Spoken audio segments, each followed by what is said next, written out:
je vous dis retraite, si vous avez moins de 18 ans, c'est de la science-fiction pour vous. Si vous êtes un jeune actif, vous allez me dire, oh là là, je l'aurai jamais. Et si vous êtes sur le point de partir en retraite, vous ne voulez pas en entendre parler. Parce qu'il y a une chose qu'on a en commun, c'est qu'on ne veut pas se voir vieillir. C'est impossible. C'est toujours les autres, c'est pas nous. Et pourtant, s'il y a une chose qui est certaine, c'est qu'on vieillit. Là, je parle, et ça y est, c'est déjà le passé. Alors, courage, et examinons le problème. Retraite, retraités, personnes âgées. C'est pas la même chose, c'est pas du tout la même chose. Et pourtant, beaucoup de politiques mélangent ça, mélangent les mots, et c'est pas innocent. Ils ont une bonne raison de le faire.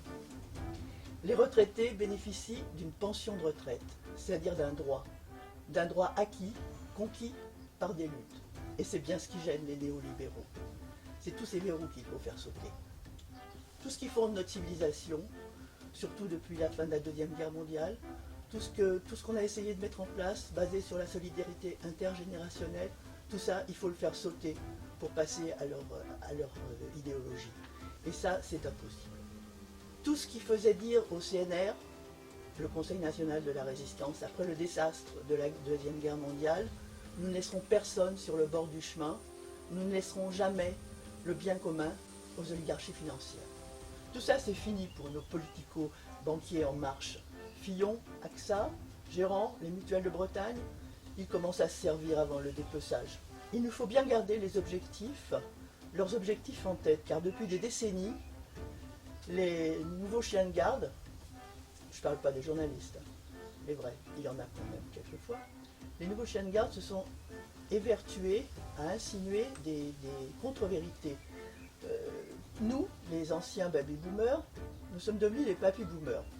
Et petit à petit, on nous a accusés d'avoir profité du système, de nous être goinfrés des services publics, de tout ce qui avait fait la richesse du pays, comme si nous avions gâché tout ça. Or, c'est entièrement faux. Il faut voir ce que dit François de Closette, par exemple, dans son livre « Vos enfants vous haïront », comme si nous étions les responsables de tout ça, alors que nous avons simplement participé, profité, mais participé aussi à un système solidaire. Donc c'est pas nous qui avons fait le chômage, c'est pas nous qui avons créé les problèmes, qui avons créé tout ça. Ce sont ces politiques libérales qui les ont amenés. Donc nous ne sommes pas responsables de tout ça. Et notre système, il fonctionnait. Il fonctionnait pas si mal, pas parfait, mais il fonctionnait bien quand même. C'est tellement tentant de trouver des boucs émissaires, de dresser les jeunes contre les vieux. Et pendant ce temps-là, on peut noyer le poisson tranquillement. Passons donc aux retraites par capitalisation. Engrangeons les bénéfices, par ici la monnaie, et puis pour le reste, eh bien, il vaudra mieux être riche et en bonne santé que pauvre et malade. Débrouillez-vous, c'est la devise quand même du libéralisme. Alors il est urgent pour nous et pour tous de réagir très vite, les futurs retraités de la même façon. Parce que sans nous, quand même, beaucoup de choses ne fonctionneraient pas. Dans la société, si vous retirez des retraités de la société, qui va garder les petits-enfants, qui va aider les enfants, les parents âgés, quid des associations diverses, culturelles, sociales, sportives, quid des conseils municipaux, on enlève tout ça et la société française actuelle s'écroule quand même assez rapidement. On tient grâce au bénévolat des retraités dans beaucoup de domaines. Et il faut bien se dire que si on arrête de travailler à 60 ans, c'est l'âge que nous demandons, que nous préconisons, on a encore maintenant 20 à 30 ans à vivre. C'est pas mal, ça fait un bon bout de chemin. Et c'est pas un handicap, c'est pas une fatalité, c'est pas une catastrophe, c'est une chance pour la société.